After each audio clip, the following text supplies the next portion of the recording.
જૂનું ગામ આપણે માલિકિયાનું આપણું જસદણ તાલુકાનું કુંદણી ગામ છે ને ન્યા બધા આપણા વડવા રહેતા અને માતાજીની ન્યા કણે માતાજીએ એક પરસો ન્યા પૂર્યો હતો.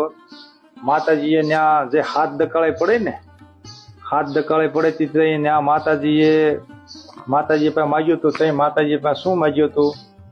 ત્યાં ભુવા બાપા હતા, એને હીરા બાપા હતા, એને માગ્યું હતું કે આ પાલકમાં ને તેને ખવા રૂપિયો આવશે અને ખવા રૂપિયા આવશે અને આ એક ડેગ તમારે હાથે ધોઈ અને આ મઢમાં મેલી દેવાની. એટલે સવારે તમે ઉગાડશો ને એટલે આમાં નત્યન કાયમ ખીર સડતી હશે. એટલે એ માતાજીએ બોલ દીધો. એ માતાજીએ હાથ દકળાઈને ઉતારી અહીંયાથી પછી વ્યા ગયા એટલે કડુકા ગયા. કડુકાથી ગયા એટલે અહીંયા આપણો માતાજીનો ઓટો છે.